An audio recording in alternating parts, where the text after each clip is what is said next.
This summer, we've been going through the book of James in the New Testament. Little book, 5 small chapters.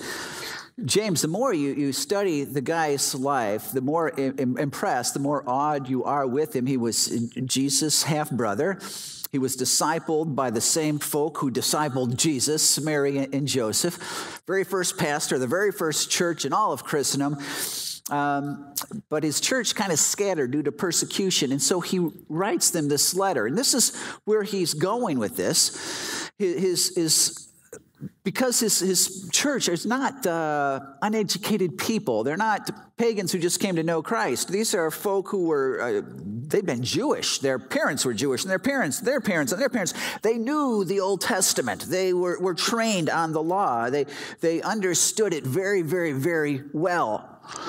If you grew up in the church, you know that there can be a occupational hazard kind of with that.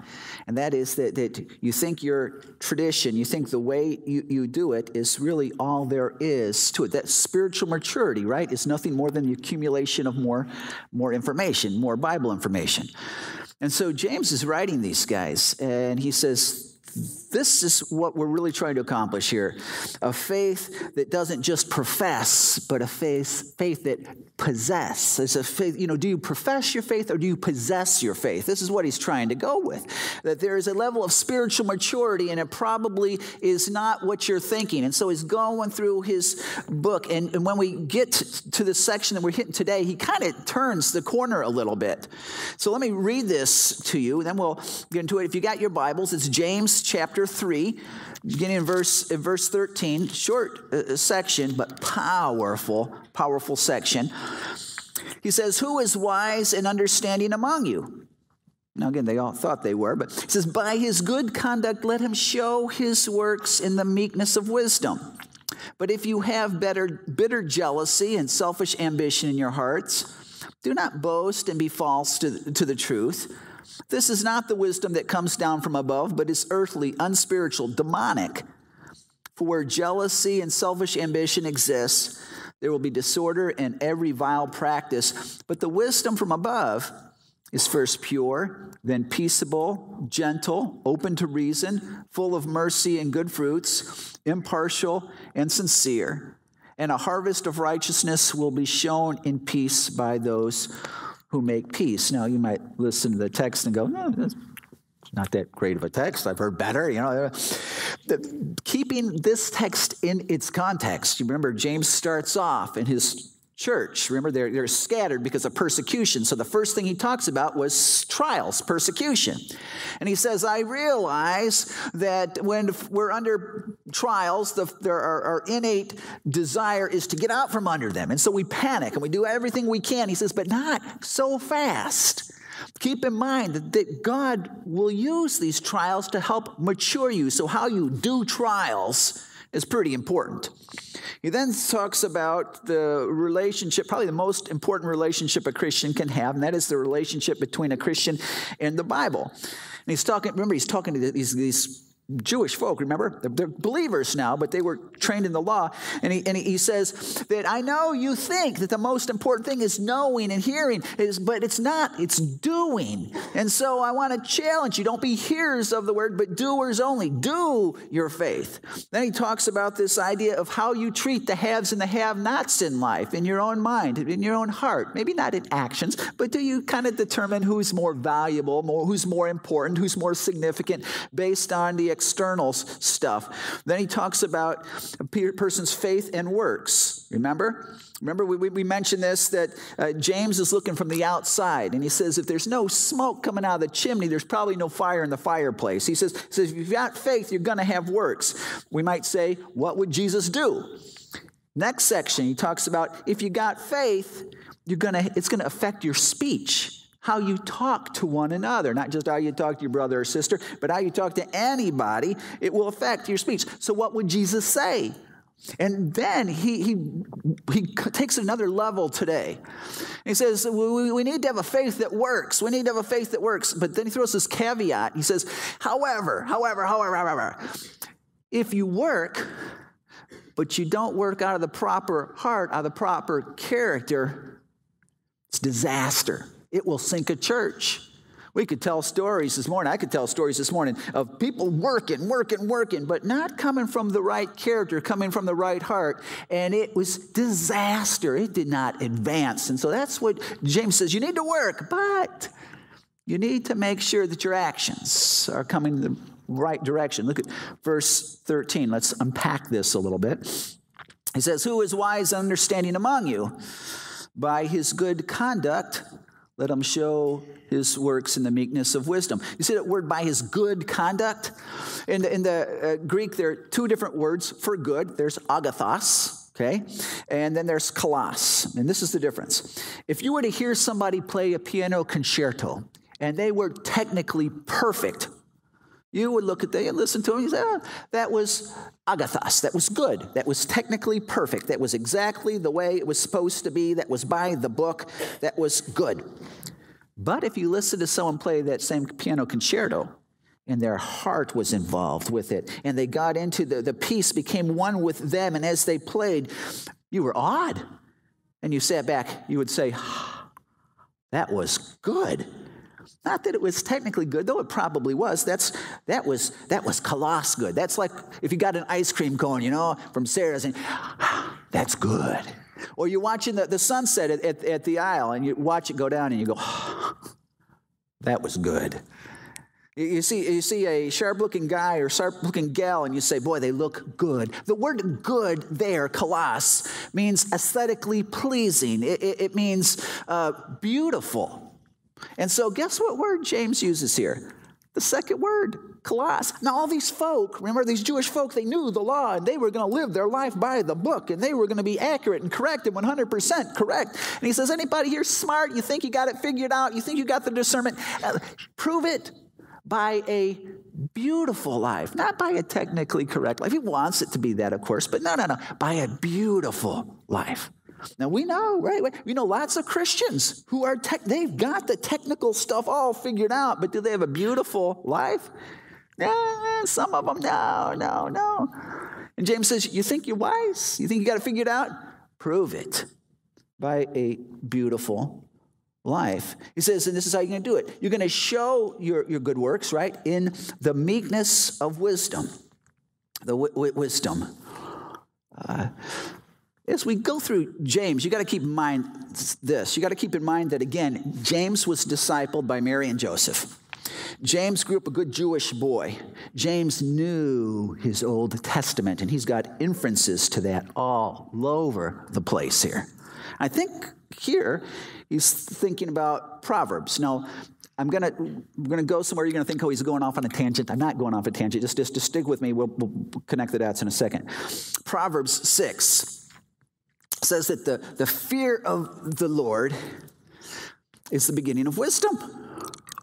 Now, think about that for just a minute. The fear of the Lord is the beginning of wisdom. What does it mean to fear the Lord? When I was in junior high school, I was in high school. This is actually, Nick was in my junior high school too. But I was afraid of Nick.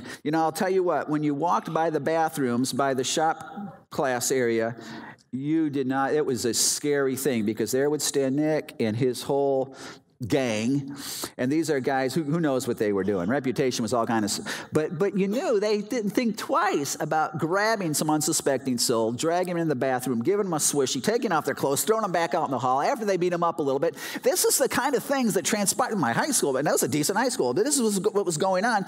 So when you walked by, you were afraid. You put your head down. You just tried to get by, and if you could have got outside and got around, that would have been the better way, but you were afraid. Now, is this what it's talking about? The fear of the Lord.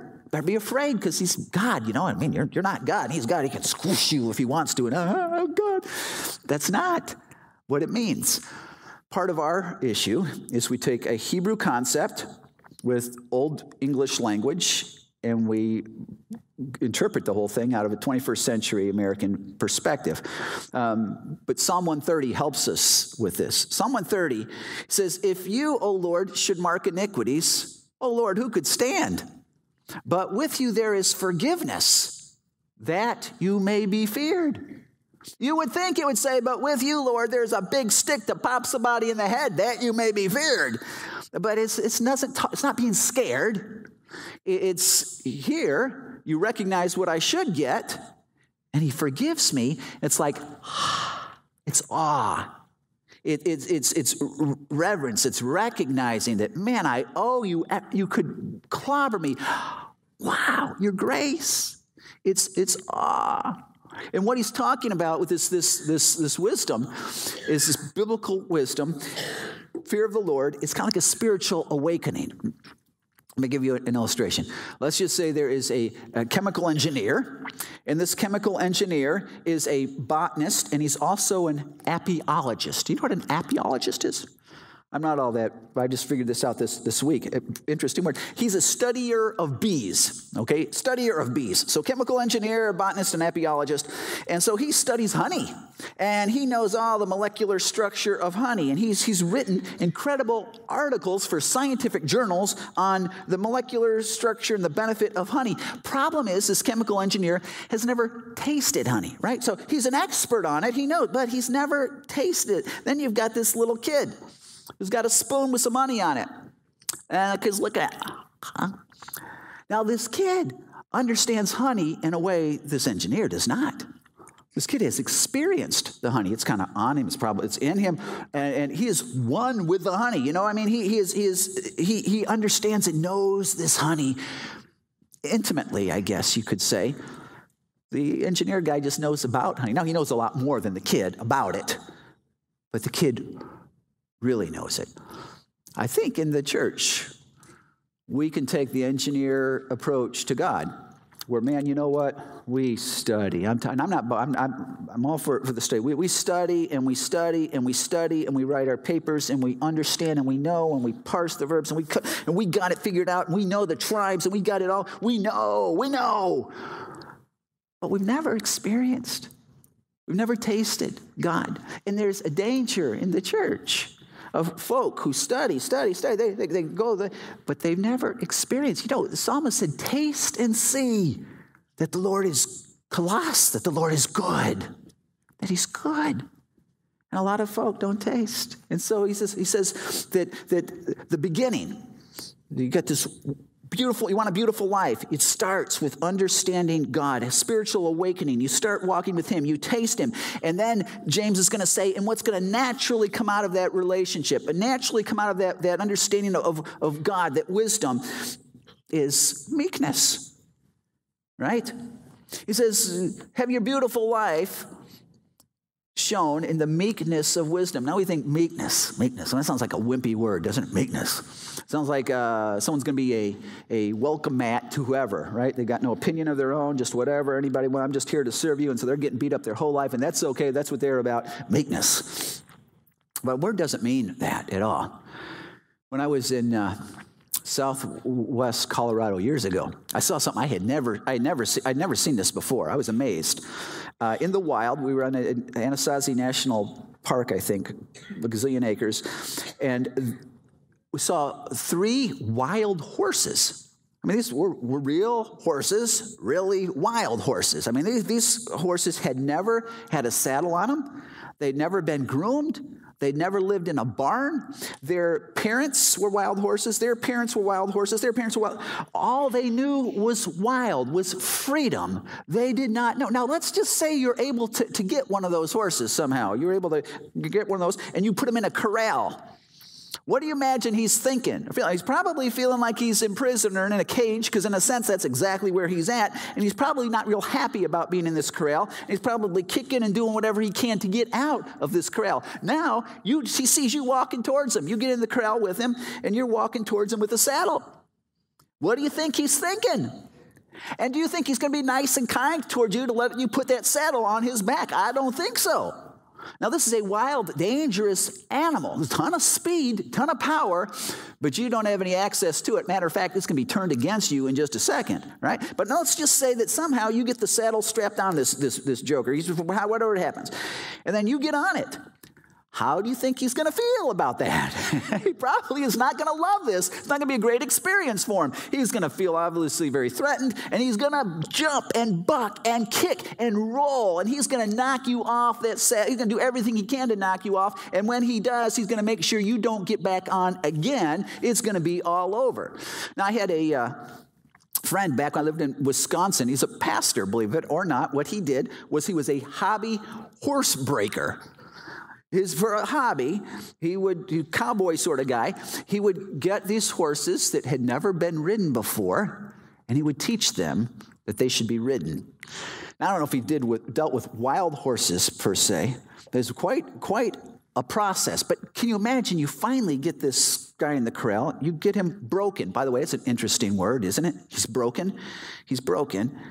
You're able to put the saddle on him. You're able to get on him. You got this 1,000, 1,200-pound horse that can now take you wherever you want to go, a whole lot faster than you could get there, and you're not sweating by the time you get there. You can use this guy's energy and power to haul things and to accomplish all kinds of stuff. You've got this power and control.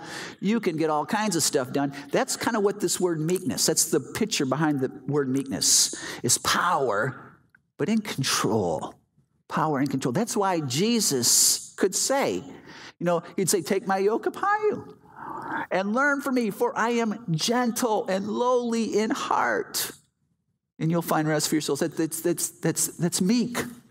It's gentle. It's the same word. He's meek. Think about this for just a minute. Think about what you know. Think about people who are meek. That means they're for you. They're power in control. Their power is not going to hurt you. It's for you. Jesus could say, he's God, a little bit more powerful than a horse. His power, he's meek. He's for us. There's something attractive about Jesus. People wanted to be with Jesus, not just church people. Unchurched people wanted to be with Jesus. He was not soft on sin. He was strong on sin. But they were attracted to Jesus. Think about people you know. Forget their profession for a minute, whether they're professing to be hyper-Christian or not. But if they're frothing, if they're dangerous, nobody wants to be next to a wild horse. It's dangerous. It could hurt you. It's someone who just wants to maybe use you or whatever. You just don't want to. You want to be by somebody who's meek, don't you? Somebody who is interested in you, not to use you. Someone who cares for you. Not for what they can get out of you, but what you can get from them. That's why Jesus could say this. Meekness.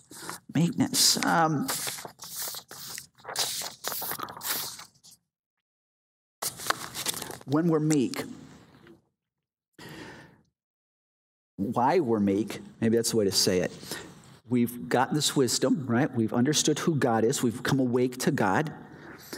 And when we do that, we realize that we are not here because we worked so hard to get here, right? We don't have what we have because we worked for it. I hope you realize that you do not have what you have because you worked for it. You may have what you have because you worked with it, but not for it. Tim Keller uses an illustration. Let's say you were born on a mountaintop in Tibet in the 12th century. You probably wouldn't have your MBA, your JDD, your MD. You probably would not have your 401k or your pension or your sports scholarship or all your education or all your comfort, all your comfortable heritage. You might be a good potato farmer, maybe a good sheep herder. Max, that's what you would be. Much of what we have, it's gifts that have been given to us. And if you've used it well, that's wonderful.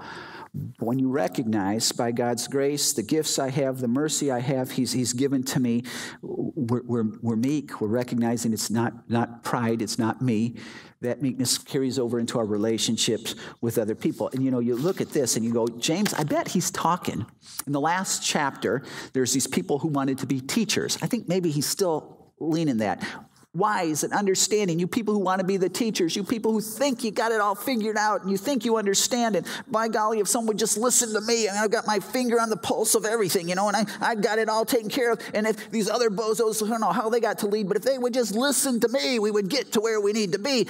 And James is saying, you think you're wise? You think you got it figured out? I don't think so.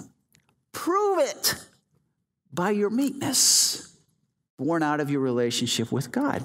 Out of your wisdom. Prove it. Don't tell me.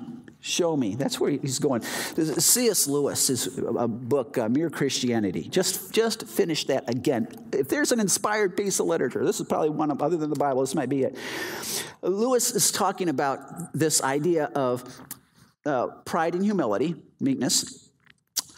And we think sometimes, well, pride is, it's what other people, I don't have this issue, of course. I've got a little bit, but other people, got a whole lot. And, that's something that people from the other side of the tracks, or people who haven't been educated like I have, or people, but not me. See, I'm sanctified beyond that part. Lewis says this.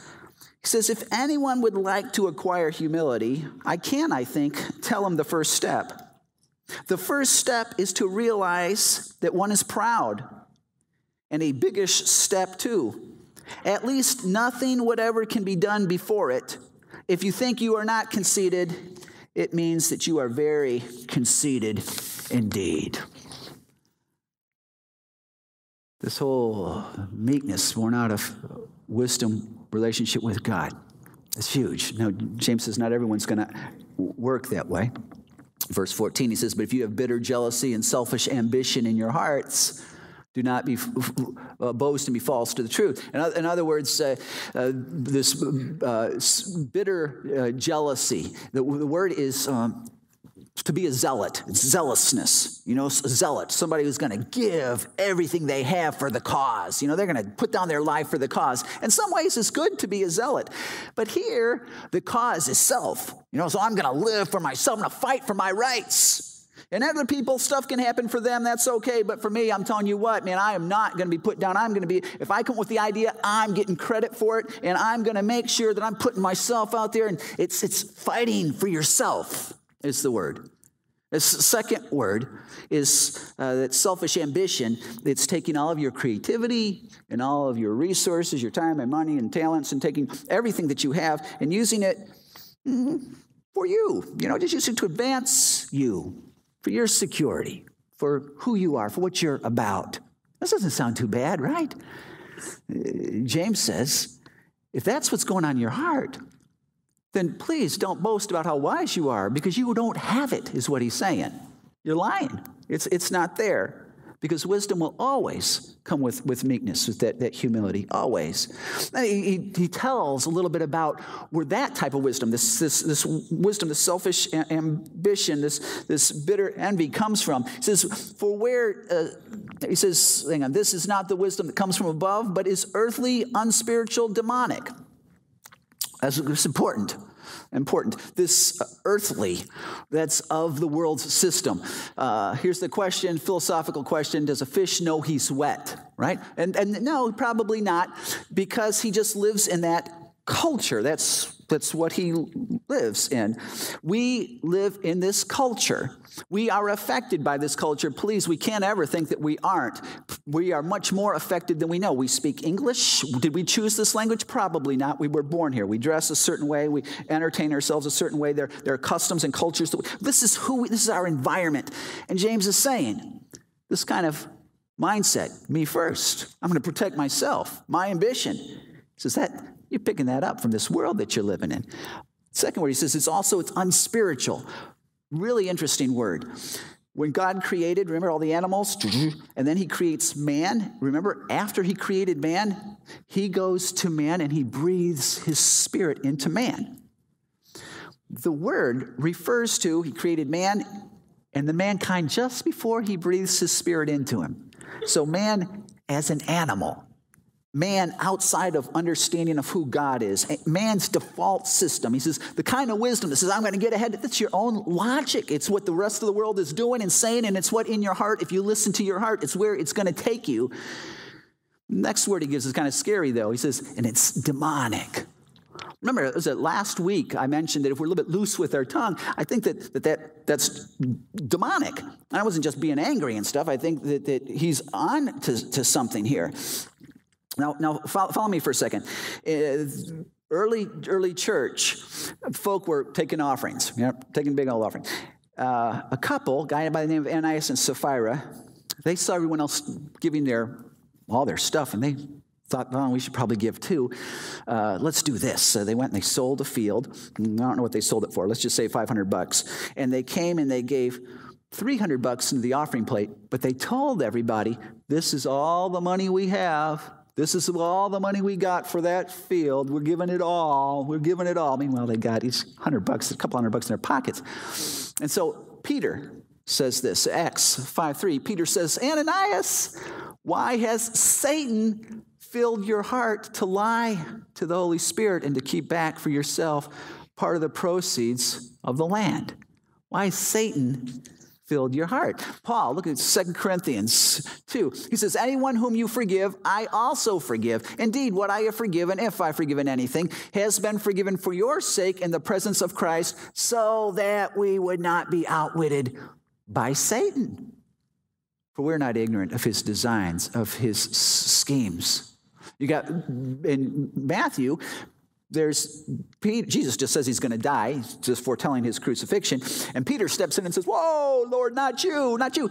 Jesus looks at Simon Peter and says, get behind me, Satan. You are a hindrance to me, for you're not setting your mind on the things of God, but on the things of man. Apostle Paul's writing to the church in Ephesus. He says this, be angry and do not sin. Do not let the sun go down on your anger and give no opportunity to the devil. You can go on and on through Scripture. 1 Peter 5:8, Peter's talking to believers, and he says, you've got an adversary. He's the devil, and he's roaming about like a roaring lion, seeking someone to tear apart. Fascinating verse in Luke 22. Jesus, again, is talking to Simon Peter. This is the night Jesus was going to be, he was going to be caught. He was going to be tried. And it's going to be tough on Peter, right? But he says, Simon, Simon, behold, Satan has demanded to have you, that he may sift you like wheat. But I have prayed for you that your faith may not fail, and when you have turned again, strengthen your brothers. You know, fascinating thing about all these guys, all these texts, and we can go through more texts. These are not coven-attending, occult practicing, seance-type people. These are not folk who are sporting pentagrams and wearing the black robes and they're killing their cat in the backyard. These are Christian people doing Christian things. All of these are Christian. This is the church we're talking about, for crying out loud. And if you were to ask these folk, Satan involved in your life, what would you think you would get? Of course not. What are you, serious? Please, you've been watching too many movies. Friday the 13th, come on. Listen, there's no Satan involved here. I'm guessing none of these people thought that Satan was involved in their life in any way, shape, or form. Again, we're not talking about demon possession here. You don't need special holy waters and rosaries and exorcism to take care of this. James is going to tell us in the next chapter, you want to get rid of Satan, you resist the devil and he will flee. It's an issue of obedience, but here's for us.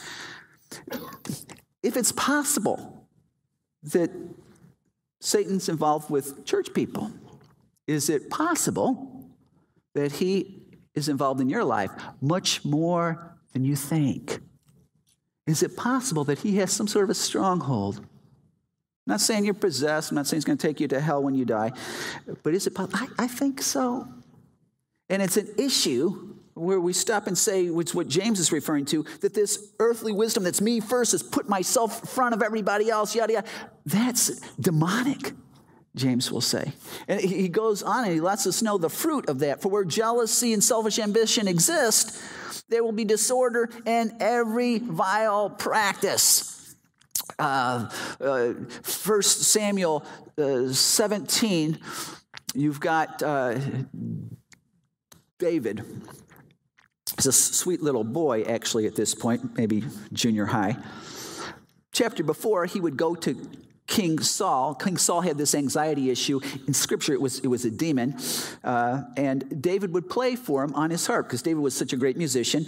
I would like to think that David probably sang some of his psalms that we have in our Scripture to King Saul. And it did what they do to us. Often it brought comfort. Chapter 17, the story, Israel and the armies of Israel and the Philistines are squaring off. And the Philistines send forth their champion, right? Goliath, like VeggieTales. Who will fight me, right? And so Israel, they all look to their king. Saul, come on, it's your time, buddy. Your number's up, let's go. And King Saul is going, yeah, I'm going to go pray about it. We want to make sure that we do this right. And so he won't go out. Well, he's not King David yet. He's little boy David. He sees what's going on. And he says, someone's got to go fight this guy. I'll do it. And so Saul, no options, no one else is taking him up, says, oh, what do we got to lose? Okay, go. And you know the story. David kills Goliath. But then what happens is all of Israel's armies, when they see this, they all get emboldened and go, yeah, and they charge the Philistines.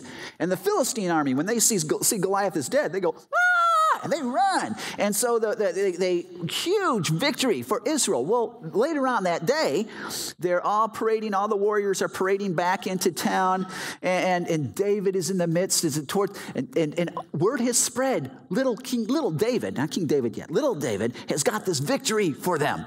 And the people know, the regular people, Joe-type people, they know that if the Philistines come to town, they come to rape, pillage, and burn. Not a good thing. David just saved them. And so they're ecstatic about this. So in 1 Samuel 18, it says the women sang. They're all coming into town.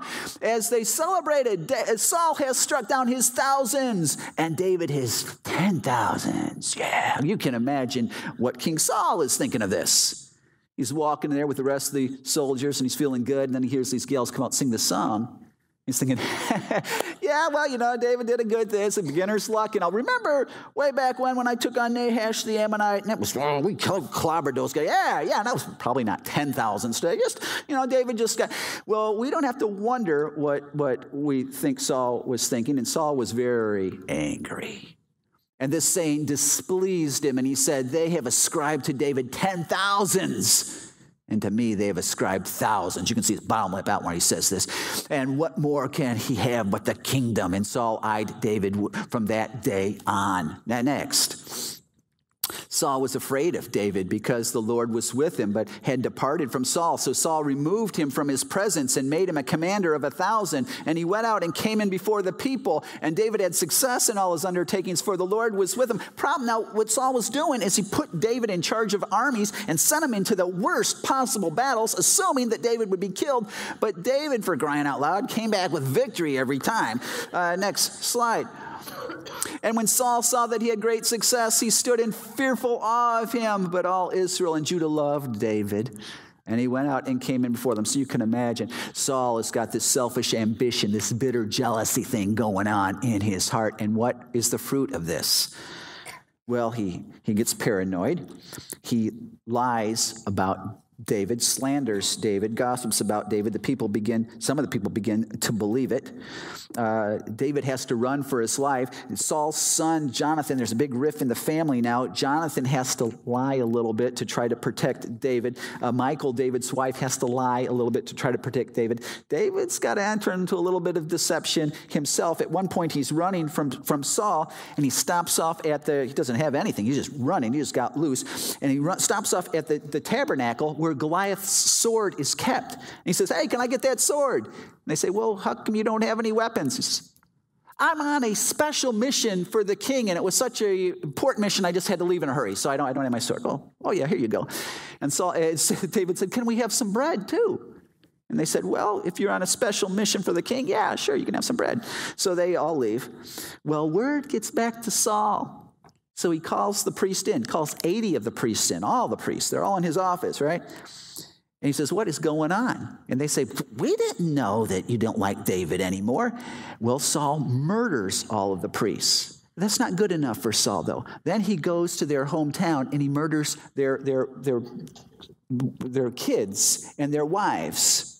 And then Saul musters the army. You can imagine how much money and time is spent chasing David across the desert, on and on and on. When they could have used those resources to build up the borders of Israel. They could have used those resources to feed the people. But no, that wasn't happening. In time, there would be a split. There would be a civil war. And brother would be fighting brother. And thousands of Israelis are fighting each other, killing each other, all because Saul is in his heart. He's got selfish ambition.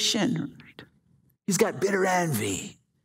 And James is saying, in a church where people operate with a worldly sort of wisdom, where they're selfish and bitterness, meaning number one, there's every evil thing going on. There's gossip, there's murder in the mind, there's hate, there's a conniving type stuff. It's just a civil war. Don't think that you have any bearing on the kingdom of hell, that you're reflecting God properly, because you're just not. Then he's going to contrast that, though. Verse 17. But the wisdom that is from above, it's heavenly wisdom. If you know him, you've got access to this. You've already clicked in. is first pure, then peaceable, gentle, open to reason, full of mercy and good fruits, impartial and sincere. And a harvest of righteousness is sown in peace by those who make peace. You know, when he describes it, James' vocabulary is fascinating. The terms he uses here. It's pure. It's without any defilement, right? It is peaceable. That means it doesn't alienate anybody. These are all relationship, meek type words. It doesn't alienate anybody. It seeks to incorporate people in. What if I told you that there are people who come to church here who don't feel like they're accepted, they're part of the body? Now, if you've been coming a long time, that would grieve you. That would hurt you. But you need to know that it's true. And so let me throw this out. If you've got this kind of meekness, right? What are you going to do about it? What are you going to do? He goes on. He says that this wisdom is gentle. Different word that's used earlier. It's a hard word to translate, but the word means not fighting for your rights. It's back to the David and Saul thing. If you remember this, David is playing his harp while Saul's having one of his attacks episodes. And Saul starts thinking, he doesn't like David at this point. He takes his spear, and he's going to pin David to the wall. So he chucks the spear at him. Well, David ducks, and the thing's stuck in the wall. What do you do if someone throws spears at you? You throw them back, right? I mean, you pull the thing out of the wall. You're just defending yourself. And David's pretty good aim, right? So we remember Goliath. If he threw that spear back, he probably would be the king at this point on. And if he threw that spear back, and in Scripture it said that, we would all say, well, it makes sense. It's just the right thing to do, man. You got to defend yourself. He would be a king, though, after the manner of Saul. He would cease being a David, because the kind of wisdom that James is talking about is wisdom that doesn't fight for my rights, even if they're justified, even if it's appropriate. In one level, one could say it's appropriate to do so, but in this specific situation, no, you know what?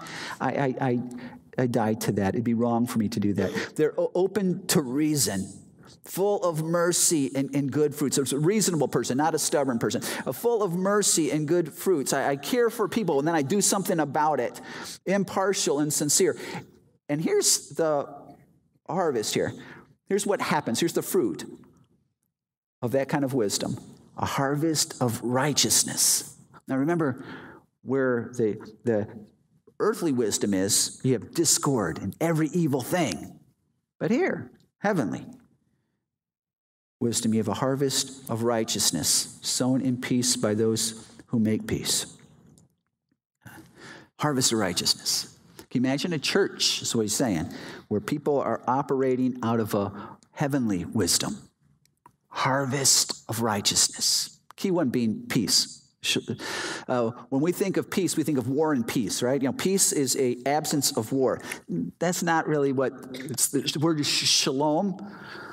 In Hebrew, they have a greeting, normal greeting. It's shalom aleichem, which is peace be upon you. And they're saying on one level, may you not have any battles today. Yeah, that's true. But it goes much deeper than that. It means may God's blessing rest on you today. That means as you go through this day, may God look at you and smile. May God feel so good about you today that he cannot help but heap good stuff on you. As you go through this day, may God's blessing affect your health. And may this word incorporates all of life. It even incorporates death. You know, it says that Abraham would go to his fathers, talks about his death, in peace, in shalom. Think that what this community of shalom is this is like the Garden of Eden before the fall. And James is saying that if in fact we live out of, we do our works out of, our words, no second motives, we do this out of a meekness by wisdom from God, fruit of righteousness. Man, I'd love to go. Wouldn't you love to be a part of a church like that? That's part of the church. Now, there's going to be no perfect church this side of heaven. I got it, but I wonder how close we could get. That's what James is saying. A church where there's spiritual maturity. This is what you see. 4th century, there was a monk by the name of Telemachus. Lived outside Rome. A simple man, very simple life. That's all he knew. Farm outside of Rome. But this is historical. The historians aren't sure why he ventured into Rome that day, but for whatever reason, he did. He is into Rome. Now, Rome at this point is a Christian city. You know, the Roman Catholic Church it just started. Rome is a Christian city. And so he goes into Rome. Well, he's caught up in this crowd, huge crowd, and they're going to the Colosseum. He'd never been to the Colosseum before. What is this all about? But, the churches had all left out. Everybody's claiming to be Christians. They all go to the Colosseum. 80,000 people in this Colosseum. And he looks down, and all these people are there. This is great. What's going to happen? I don't know. And the gladiators start coming out, fighting each other to the death. And he's first not sure what in the world is going on. And he sees them dying. And then he sees these people who claim to be Christians cheering. And so according to the history books, he jumps out of his seat. He jumps into the arena and he puts himself between two of the gladiators. And he said, "In the name of Christ, forbear." And they're not sure what to do. They knock him down and they keep fighting. He jumps up again and gets right back there and says, "Please, in the name of Christ, forbear." And he did this 2 or 3 times. And then we got a couple of different reports. One is that one of the gladiators just ran him through with this sword, killed him. Another report is that some of the Christian folk in the stands jumped into the arena as well, pulled him aside, and stoned him to death for messing up their entertainment. But either way, Telemachus dies in the arena. The historians all agree on that. And as the people watch him die, it's kind of like a hush comes upon the arena. And the people left that day. It's kind of a cloud hanging over. 3 days later, the emperor, who claims Christianity, proclaims Telemachus as a martyr of the faith and proclaims from this point on, gladiatorial warfare is over. The gladiatorial games were done. There was never another gladiatorial fight in Rome since then, because of one simple guy who exercised meekness through his relationship with God. Harvest of righteousness. He didn't get to see it, but harvest of righteousness. Good things.